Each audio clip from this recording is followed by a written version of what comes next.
Thank you so much for tuning in to the Power of Peace podcast. Today's show is going to be electric. I get to talk to one of my friends, a mentor, a teacher, a hero of mine, Coach Agnes Berenato. She's in the Coaching Hall of Fame. She's an ACC legend. She's a hero in the faith to so many people. She's raised up so many great players. Today, we're going to be talking about protecting the dream. So go ahead and hit that subscribe button, comment, let us know what you think, and also share this. Thank you so much. Protect your dream. Thank you for tuning in to the Power of Peace podcast. What's up, everybody? Welcome to the Power of Peace podcast. I'm so excited. Today I get to have one of my mentors, my heroes, my friend, learn so much, Coach Agnes Berenato. And welcome, Coach B. Thanks a lot. I'm so excited to be here, man. For me to get on your podcast, damn, that's pretty cool. It is very cool. And I would be so excited if I was like just meeting you, to have you on the show, but we're more than that. We're more than we that. are. We're family. Let me tell everybody. So Hall of Fame coach, that's a big deal. ACC legend. So I'm not sure. I know that was presented. I'm not just saying she's legendary, but it's an official title. Coached at Pitt, Georgia Tech, Kennesaw State University, where I got to know you, and just a very, very wonderful human being. You don't like me to brag on you, but I'm telling you, handful of human beings on the planet that are just the most wonderful people, and you're on a short list. And so, you're sweet. Well, you impacted me. So let's jump in and let's talk about the night we met. Okay. I get, Power Peace Project is my 501c3. We do this thing, protect the dream in the schools and with kids that are getting in trouble in the juvenile courts, juvenile detention. And it was a police event, I believe, that you were speaking at. Cool little venue, packed out, a bunch of wonderful cops and, community members. And you were the keynote. And I'd never met you. And be quite honest, I didn't know of you yet. And after you spoke, I just got up in front of God and everybody and ran over and kneeled down by your table because I felt like I needed to know you. And you made it so easy. But anyway, that was a fun night. It really was a fun night. That's it's one of the very few. I've done a lot of talks and keynotes, and but that was one of the ones I was most disappointed in. To be honest with you, it wasn't your fault. It was the lousy. To this day, it is in my craw. And there was no podium. There was really no microphone. And there was, 350 rowdy. It was an annual police banquet. Yeah. And so, they're out and, it was at a bar. And it was, it was just I thought it was very tough. And I had spent a lot of time on my preparation. But the saying, preparation meets opportunity equals success. And opportunity just wasn't the way. Something that, I was used to, so I had to wing it. And you were just so funny for you to come up and say, oh, wow, that was really good. And I'm thinking, you need to get out more, pal, because that was awful. But that's the night I turned you. You gave me your card. Yeah. And it said, peace, what power, peace, or peace, love, and something. And I said, oh, peace, love, and Bobby Sherman. and that's really like we connected. It was fun. Peace, love, and Bobby Sherman. Now, some of our viewers and listeners don't know Bobby Sherman. They ain't gonna know Bobby Sherman, but we're just them. Back in the 70s, there's this cheesy teen idol or whatever. He had this long hair, and it's like time for peace and everything. So I took it as a compliment. Peace, love, and Bobby Sherman. You never really get that down. Well, I don't know. I didn't feel like that about that night, but I do remember it was a really. I'm a keynote speaker among other things, and the room setup is important, and it was this way and not this way, and no sound and clinking. Everybody's eating. I hate speaking when people are eating.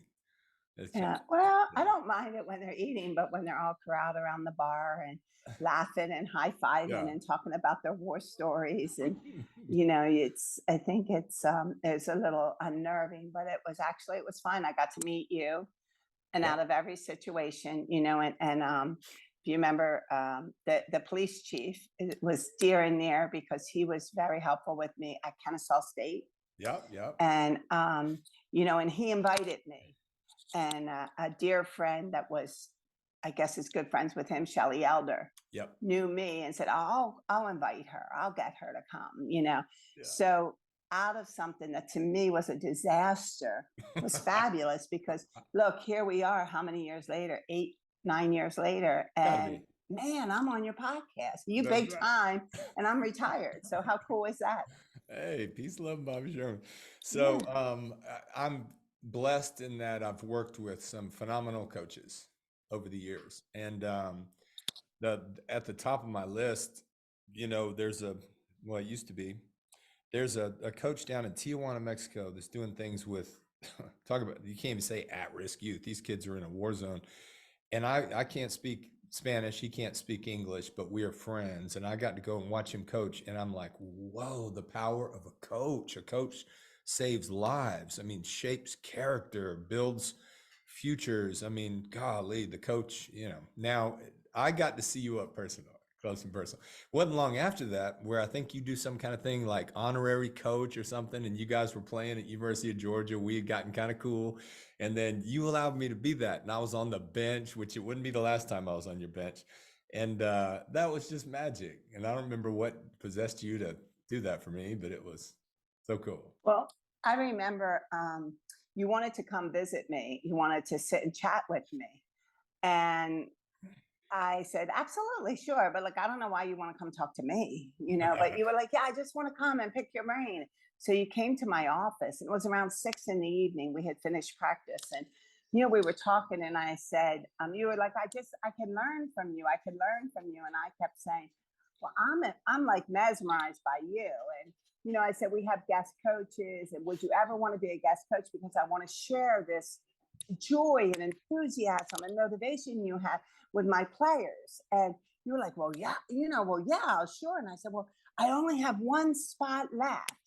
And it's next week and it's an away game. You go, it's okay, I'll do it. I said, it's University of Georgia. And you were like, I went there. And I said, well, you can't root for them. If you're on my bench, you can't be you can't be red, Yeah.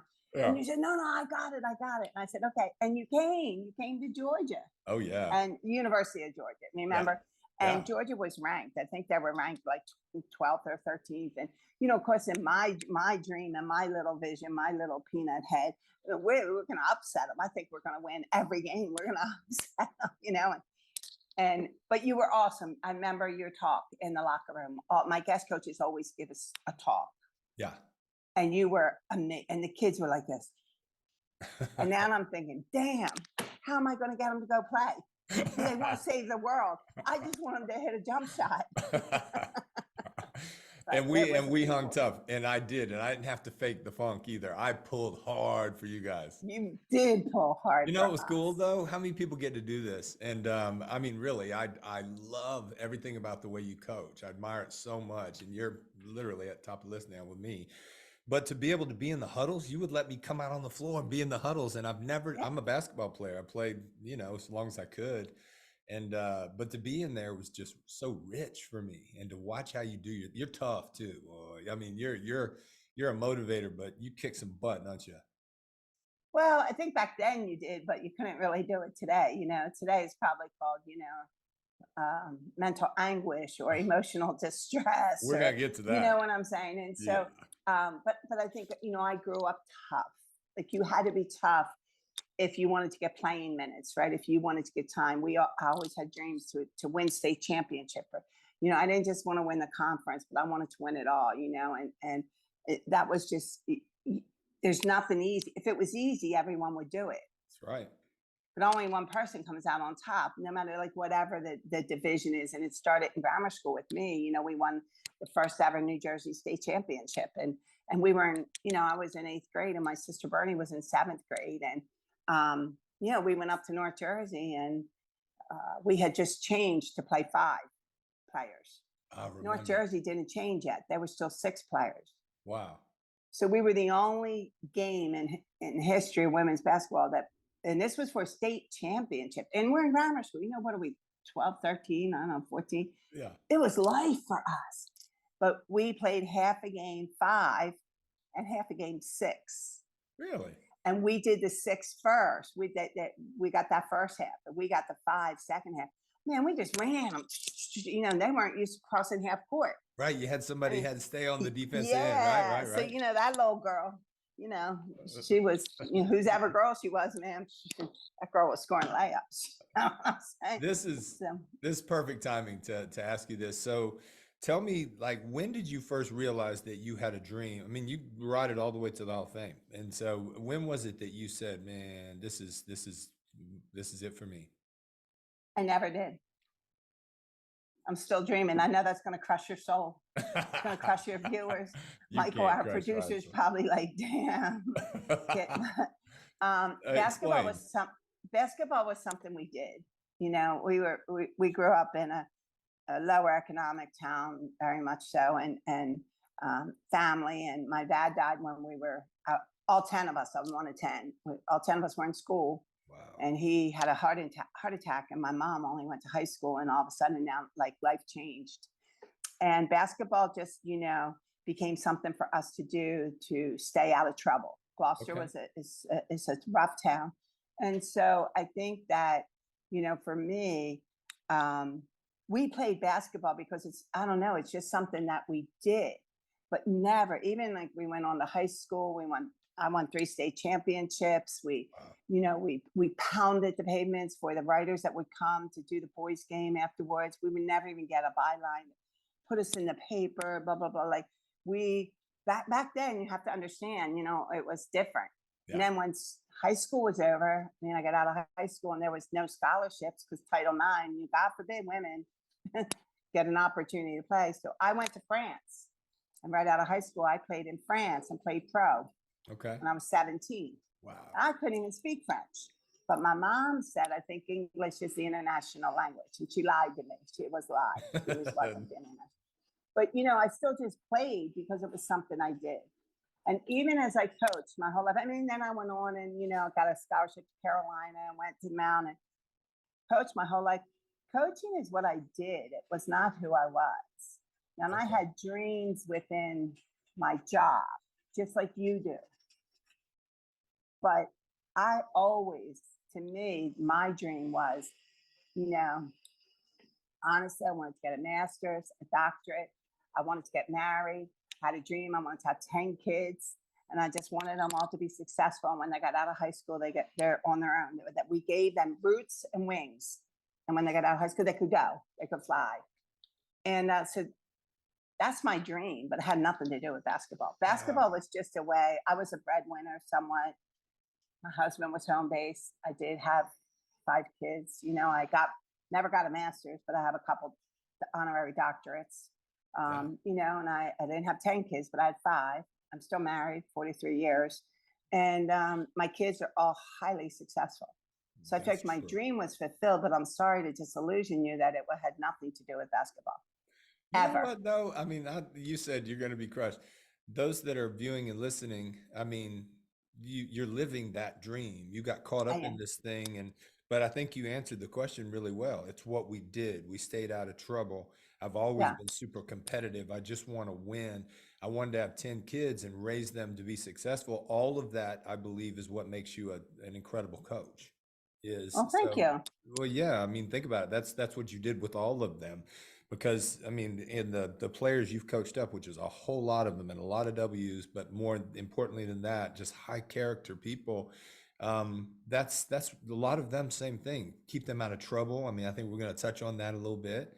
How trouble can find us, and but that's the kids I'm worried about in today's world. Is they ain't dreaming about nothing. They don't. Yeah. Not all of them, but most of the kids, they're not thinking 10 years from today. They're thinking about right now, what's on here. They're just in the moment, but really not. You know what I'm saying? So, Yeah. no, I think you absolutely, touched on that. Tell me before we segue kind of into, that season.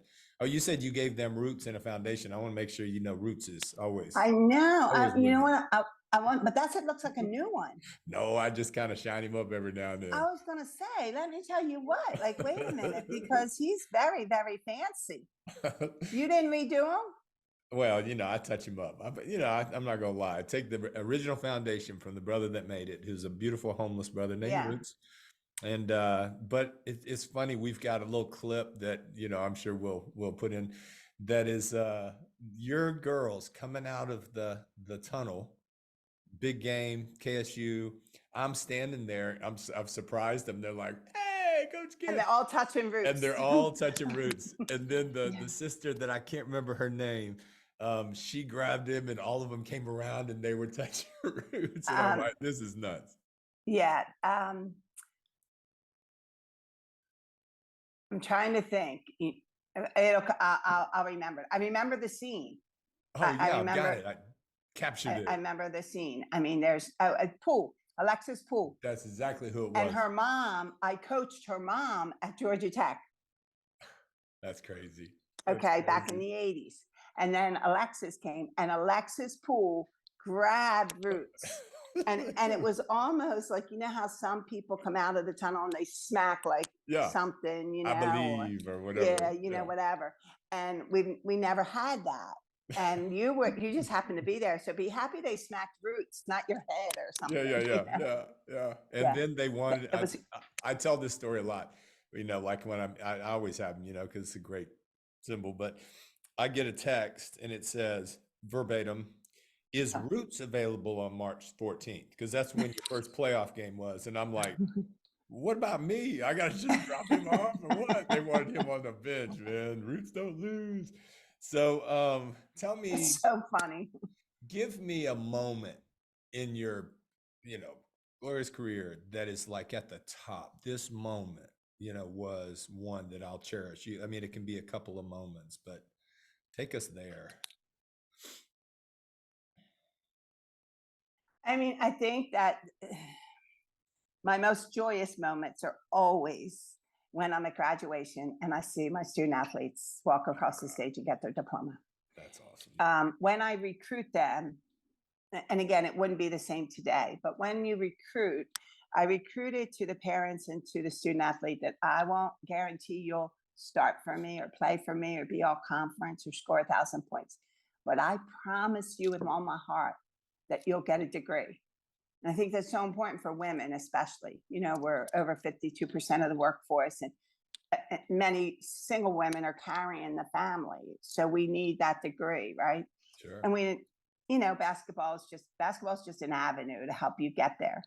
And so I think that's the first thing, like when it flashes before my brain, you know, when I think about like a Mercedes Walker or Shavante Zellis, you know, I think about Charlie, you remember Carlotta, Ginola from Italy, you know, and she never got to walk across the stage because of COVID. You know, schools shut down in March, and she can't even come back to the States until this past summer. She came to visit me, but her diploma got mailed to her, you know, and they had 14 flights, people coming over to America to see her graduate. You know, it didn't happen, but in my mind, I can see her, the glory, the pride of the family. So I think that's hands down, that's number one. I love that. Another really big, I think, a big event was, and this is not, this was life changing. We had a player at Georgia Tech that was killed in a car accident, and she was killed with her mom and her dad and her sister. The family was killed, and they were bringing her back to the airport, Broken Arrow, Oklahoma. We had practice December 27th, and a Greyhound bus crossed the median strip in an ice storm, snowstorm, and hit their car, and they all died.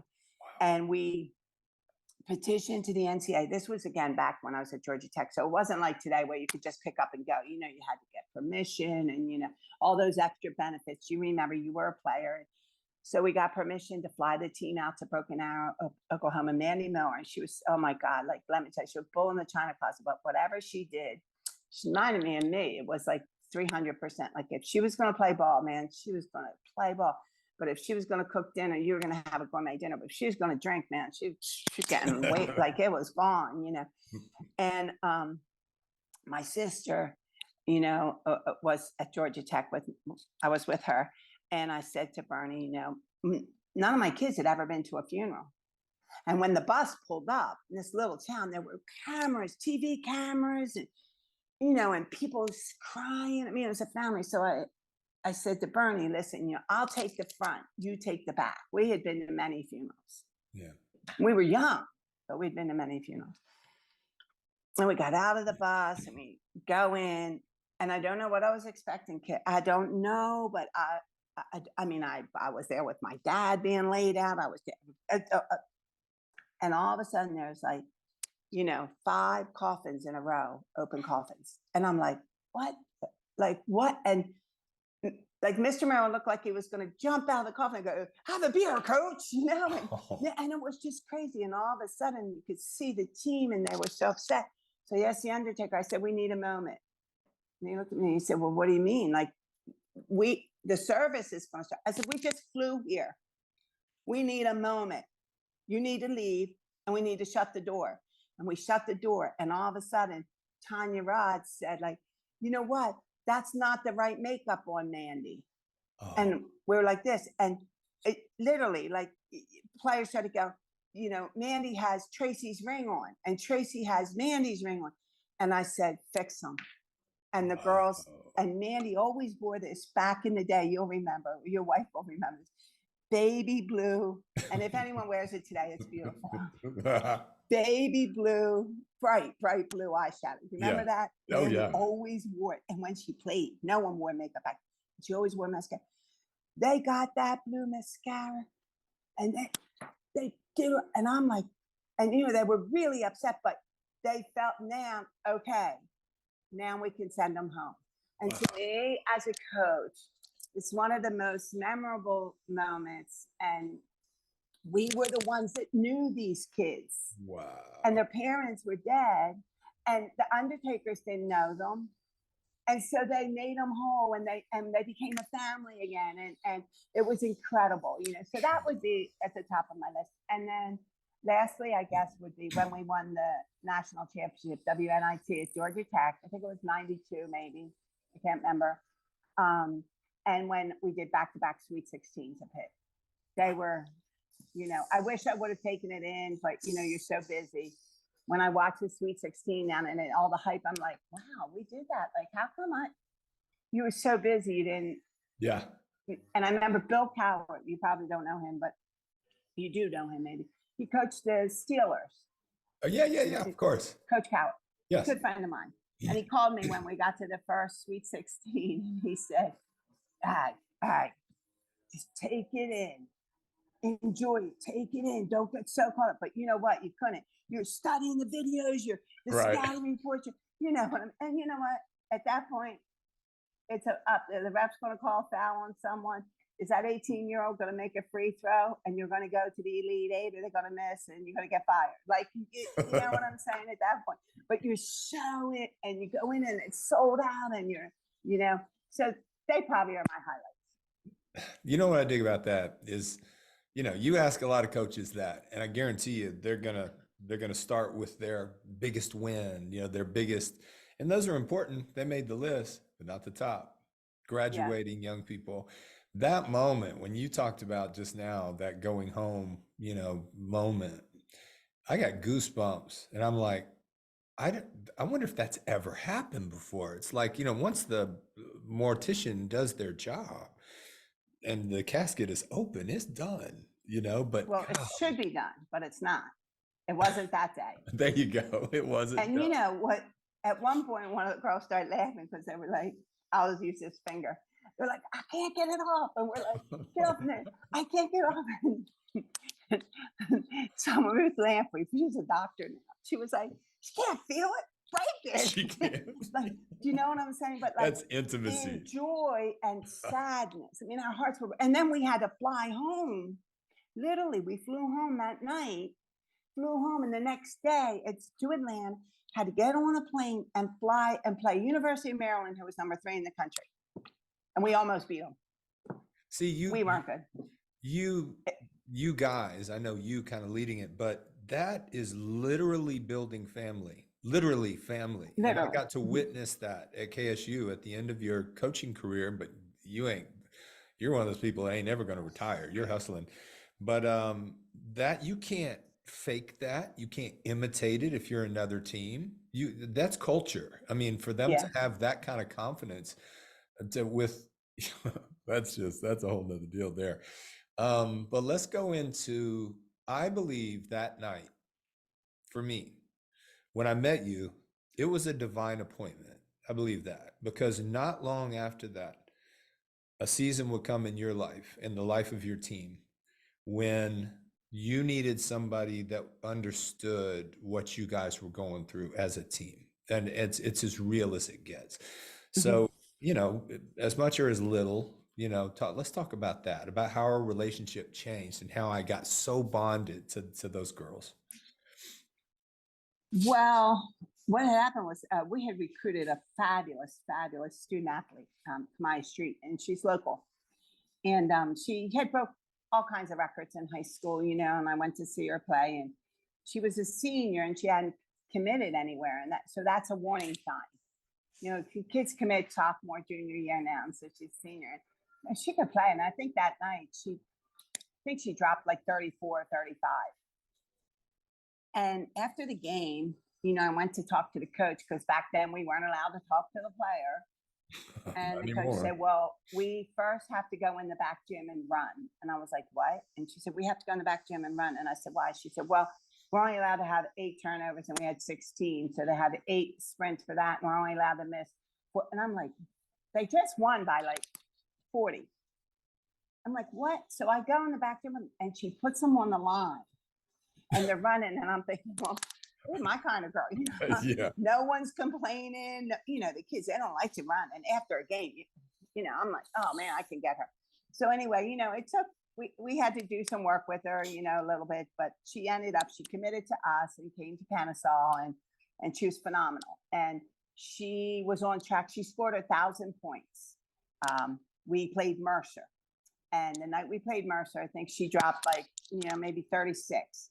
And she was the youngest, meaning that the youngest female or male at Kennesaw State to score 1,000. Okay. So the future was bright for us. We had never beaten Mercer. We beat them by like 24.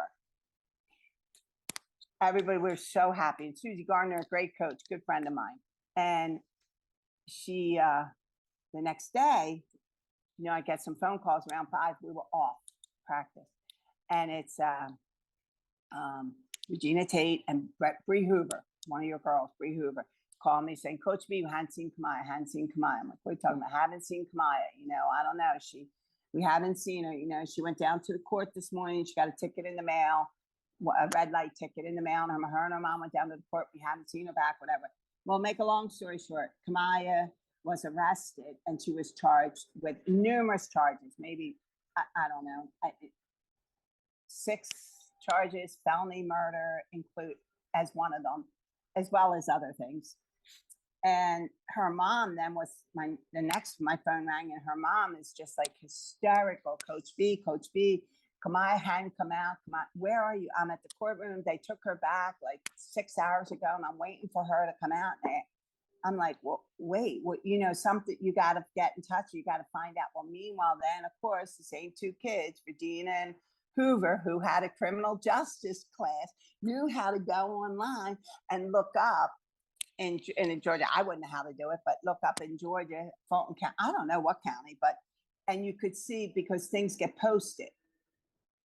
They called me back and said, come on, they say she's arrested for murder. I said, stop right there. Like, oh my God.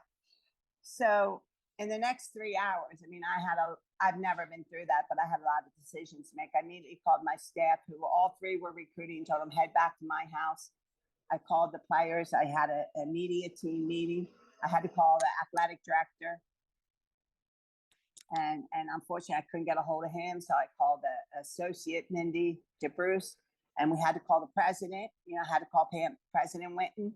And then I called a good friend of mine, Todd Jackson, who was on the police force, to say, give me some direction, like this can't be right. But could be right. She was a tough kid, came from a tough neighborhood. And when her senior year, she saw 3 different friends of hers get shot and killed on 3 different street corners. But I knew I could influence her. I knew I could see there was a reason she didn't get recruited. Tough crowd, bad up. She's a great kid. I remember. And so yeah, she got put in jail, and I haven't seen her since. It's going 5 years. And we talked. She called me on, she'll call on the phone. And the players, they were sworn to secrecy because it wasn't out in the papers yet, and it broke about 3 days later. It broke on TV, and it became national news. Big time. Yeah. Because she was a young, Afro-American, Black, female, and she's little, tiny, was 5'4", 5'5", phenom basketball player, and it was headline on all the news, and that broke when we were in North Carolina, and I remember when we went into a school. I won't say the school's name, but there was a security guard waiting for us. But when we went in during the game, the fans were cheering, "Murderers, teammate." God. Murderers, For the next month, I could not allow my team to wear KSU sweats when we traveled. We traveled incognito. The tension, the pressure, because of gangs, retaliation from the mother of the deceased, whom we felt terrible for, So I think you have to be, you are the average of the 5 people you hang around with. Agreed. And we almost, a couple more months, maybe she would have been able to turn, but she got a call that night after the game that there was a craps game. She was really good in craps, really good. And she had a car, and she went to MLK area, and it didn't go well. The craps game didn't go well, and that's what happened. And so it was tragic for all of us. And the whole season was, we tried to recover and rebound, but I mean, not only was she a great player, but this was our sister. Yeah. And the team went through, very many emotions. How could she do this to us? She put our life in danger, because now all of a sudden, the mother of the deceased, how could I let her play? We didn't know anything. No, she didn't miss. She was like this. It happened in like June and July, and this was November. So you were my call because you work in the prisons and you deal with, like you said, the man in Mexico, the pastor, the coach in Mexico, he works with beyond the worst. So I just felt like I'm smart enough to know you don't know what you don't know. And I hadn't been in this situation. See, the situation with Mandy, I had been involved in that a lot. So, you know what? I'm handling it. Like, that death is not for me. It's like when you die, you're like, the only reason you really live a good life is so you can go to eternal life. So, hey, good for you. That's not how people look at it. Okay. So I'm a little cavalier, but this was a little different. And she's now like my daughter. Right. She's at my house. She, as soon as she walked in my home, she'd say, "Coach B, where's my," she never saw an apron before. I talked about put her apron on. She'd help. She didn't know what a napkin was for. As soon as we would sit down to dinner as a team, she would say, "Everybody put your napkin on your lap. That's what this is for." This was this is my daughter. Wow. And then you came into the picture and you really got us through. It took a couple months, and unfortunately the season was over, but you got us through. And to this day, those kids, and I'm in touch with all them, Jillian Piccolino and Gabby, and all of them, and they remember you for that. And I will be forever grateful for your guidance and a very tough time. Yeah, I mean, I'll never ever forget it. I remember the first time we met in your little film room, all the players in the locker there. room. Yeah. And I try not to do this, but I can't help myself. But I remember tears because I felt so, I was moved because I'd already got connected to you and some to the girls. And all of a sudden I was like, oh man, I deal with this a lot, but this was different. And we bonded through that. We laughed, we cried, it was on the road. I mean, it was. And I, prayerfully should be coming home, at some point. And there's a lot of details, to it for, the public to know. There was a number of people involved. There's a lot of things we don't know. There's a lot of things, but she's doing really well. She stayed connected. I want to go and see her, what I'm saying? Yeah, you need to, because you can get in. Yeah. See, we can't really get in. Yeah. And, I saw a picture of it. I sent it to you. Yeah. Her mom sent me a picture of her. So at least the prison system has the, like her tablet maybe fixed. Yeah, She went years. Like when COVID came, they shut all visitors down. So totally. she was in for 2-3 years without with COVID, no visitors. And then I just think, and again, I won't say what I think, but they have not reopened the jails to visitors for Yeah. whatever reason. Yeah. And now they're supposedly going to start to reopen the jails. Yeah. So, and again, we saved a lot of stuff for her. We had her 1,000-point ball, and her room was, she lived with 3 other kids in an apartment, and I mean, we had to, like, by December, we had to, like, clear that room out. But the 3 roommates were petrified. Like, retaliation is a big thing, and Sure it is. and I just think that, and then I was shut off right away. As soon as it happened, like the lawyers, they Kennesaw State, you couldn't say a word. No, and She I could remember never Fox speak about and CNN, and everybody's following y'all around everyone. trying to get to your players. Yeah. Every TV truck was there when we came home, and Todd Jackson, he really saved us. He was him and Mindy DeBruce, and he saved us. He would make sure whenever our bus was coming in, he had a police escort for us. We took the bus right over to the dorms.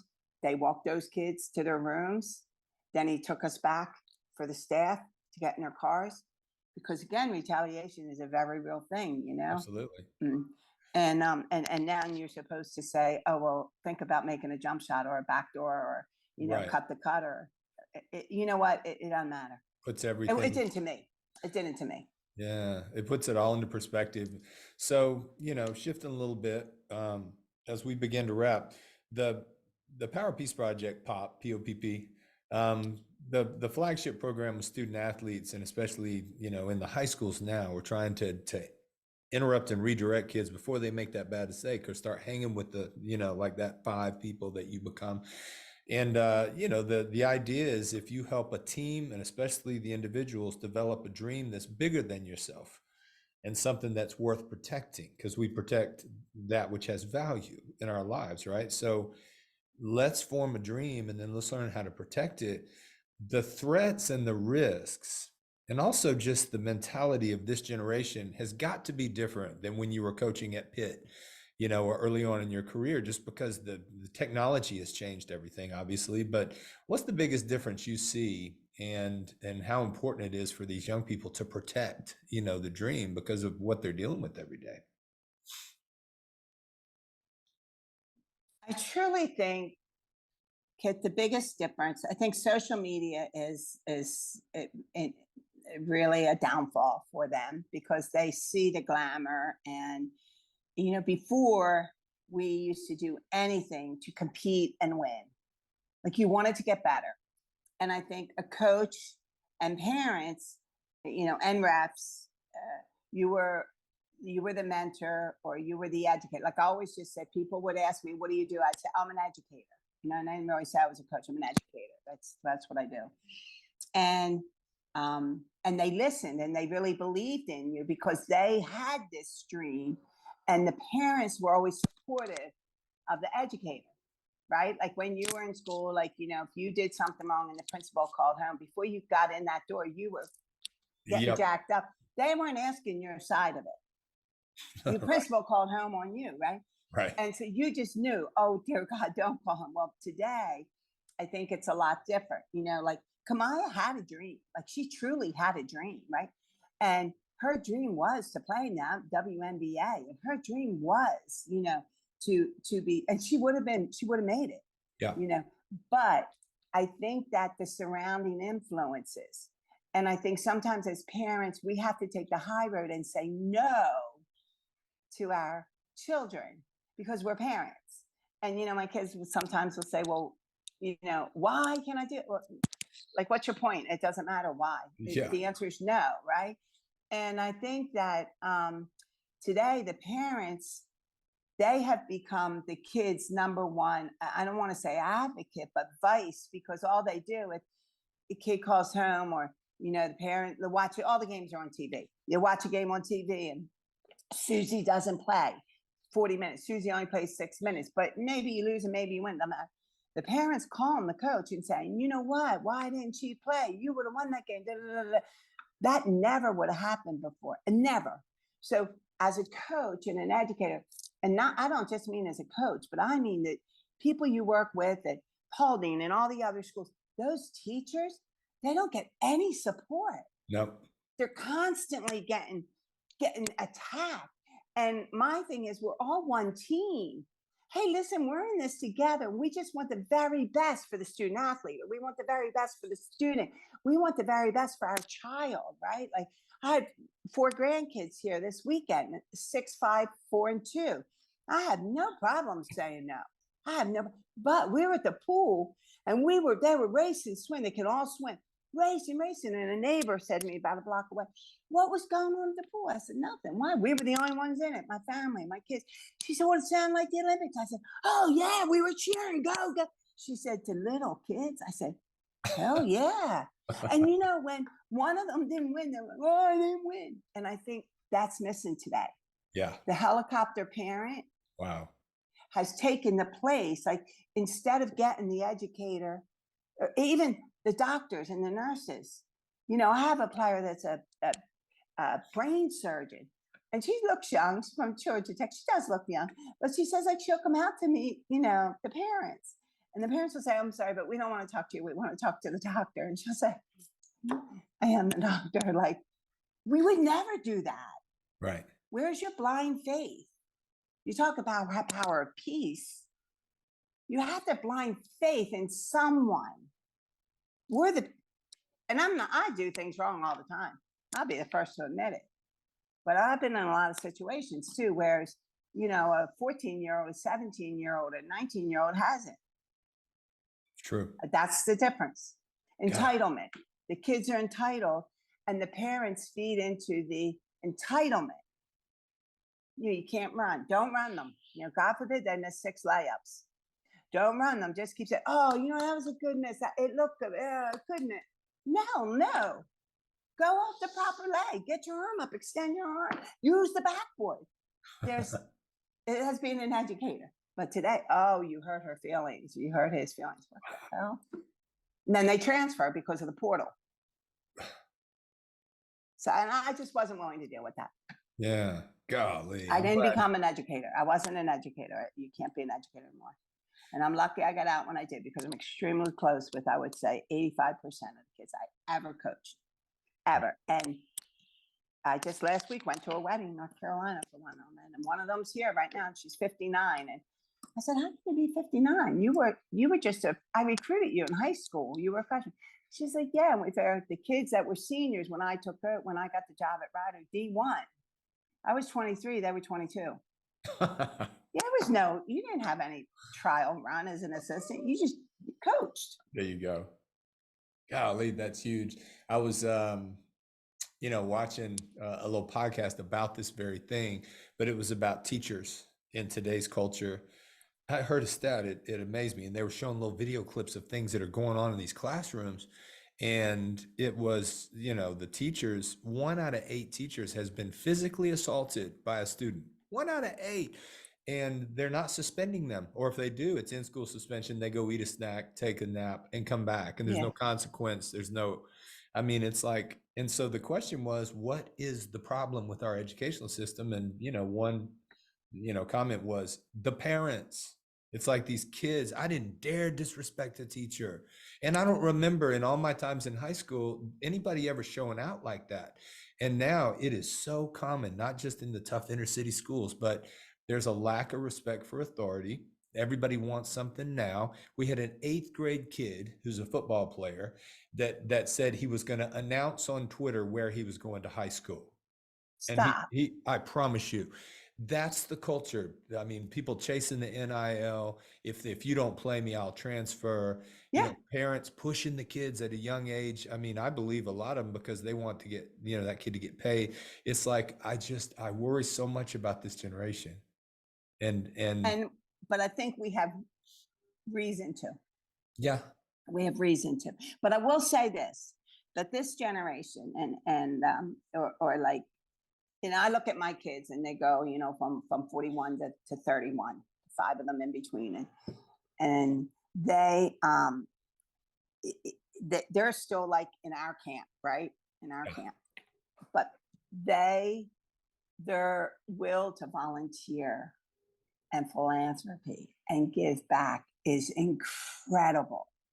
Whereas when we were their age, we didn't have time. We were raising kids, working. When they really feel their job needs to be balanced, work at home, but then they want to go help the soup kitchen on Wednesday night. Well, yeah, we would have liked to do it. So there's good. Agreed. You know what I'm saying? Where for us, we worked all the time. We worked all the time, right? Or I did. Yeah, And teaching, coaching, recruiting. Yeah. Exactly. I mean, my youngest daughter said to me recently, like, Mom, it's so good. I'm seeing you more now than I ever saw you in my whole life. And I said, what's your point? Like, yeah, I worked, I was gone, but Awesome. we literally, we were gone because we had to work like that. But it's COVID changed that. True. And COVID changed it for high school. And the parents then were home with the kids. And all of a sudden now parents want to be friends rather than mentors and parents. You need a parent, bottom line. Yep. Totally agree. And that's the difference. It's not the teachers. It's not the education system. I know so many kids, so many teachers that they had to get out of it. Yep. Because they've been abused. Yep. Physically assaulted. People, it's hard to hire good ones, hard to keep them, can't pay them enough, won't pay them enough. I mean, it's a problem. So let's kind of begin to wrap up here. I'd like to hear, you mentioned philanthropy and how today's, and I believe that young mind, they understand politics, they understand the environment, they understand, so information, they are the information age, right? But and they are more concerned about things going on, which is something we can build on.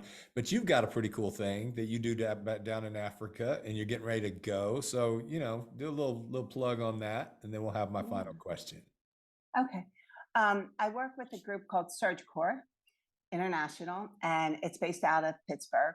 And there's doctors, there's surgeons, and they do about 8 trips a year, numerous trips. And they go to countries that to the people that are underprivileged and they don't have insurance or don't have the money to get proper health care. And I mean, like, maybe there'll be like a guy that's 19 and he doesn't have an ear, but he was born without an ear, but they didn't have the money to fix it. So SurgCorps will go in and they do the surgery, and the surgery's for free for them. And some of these people walk like 3-4 days to get there. They're from the mountains, from the country. And the doctors, they usually take 23 people, 20 are medical, surgeons, anesthesiologists, nurses, and 3 are non-medical.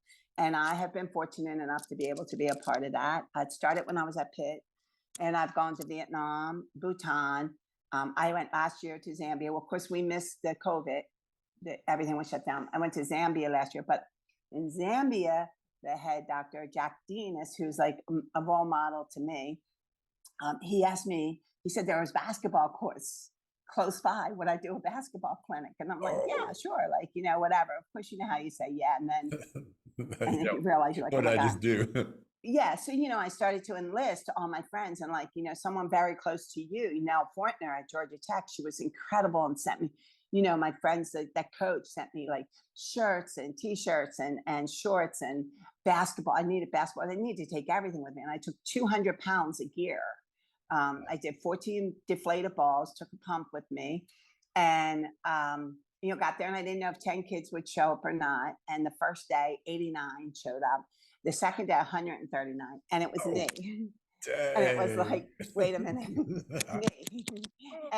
But it was fabulous. It was amazing. And I did that from 8 in the morning to like 2. And then I would leave and I'd go put my scrubs on and go. And then I would do the medical clinic. We would usually leave the hospital around 7 or 8 at night.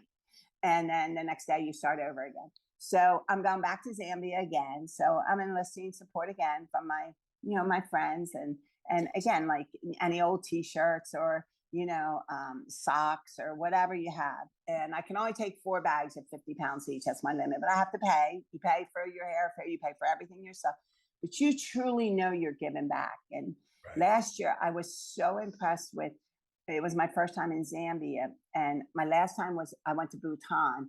And like my son went with, he jumped on board. He's been to more trips than me. When I got it, he's like, that's so cool. I'm jealous. I said, well, fill out an application. Yeah. It'd be really cool if we did like this together, you know? And he got accepted. And so he came and he does the IT for them.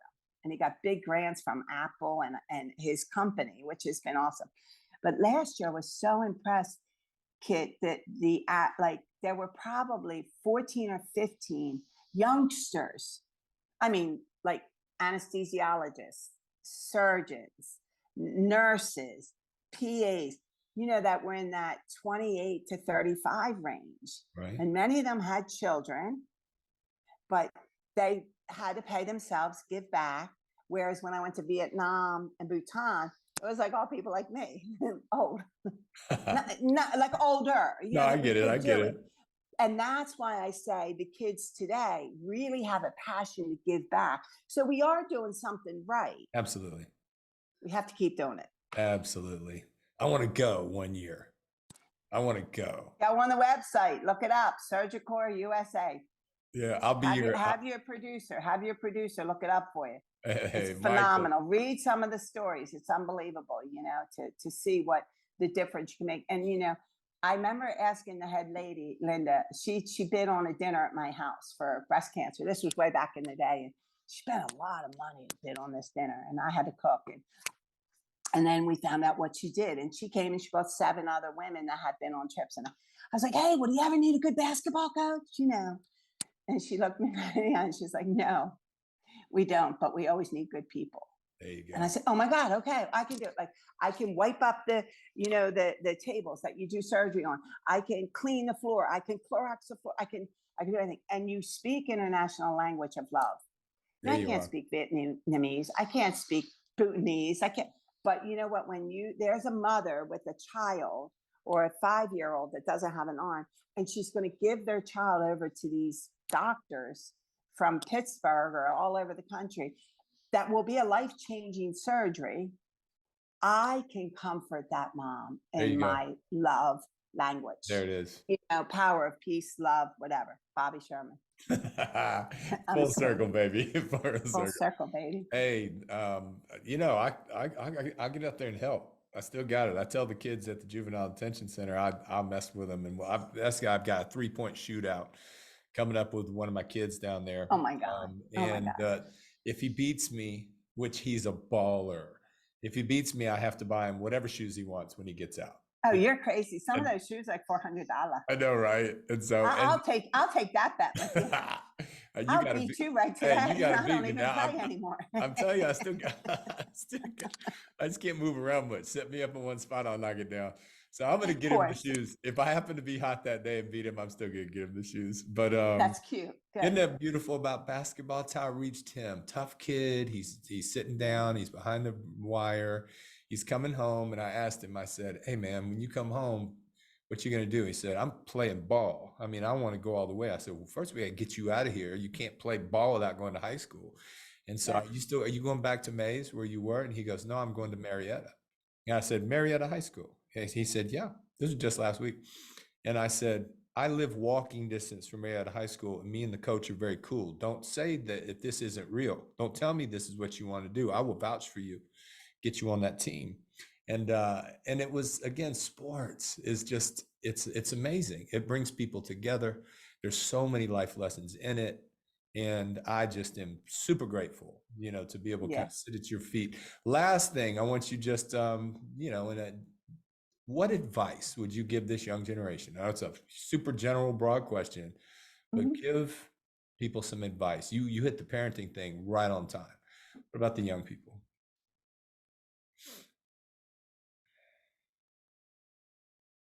I think, you know, my advice would be work hard, play hard, and have fun. Life is not given, you know, we're here, it's a privilege. And, you know, Epicurean had to say, you know, he was a philosopher I really admire, eat, drink, and be merry, for tomorrow you may die. Yeah. And basically what that means, it doesn't mean, you know, you eat until you're obese and you drink until you're drunk and be merry until you're obnoxious and get kicked out of a bar. What it means is everything in moderation. And if we take everything in moderation,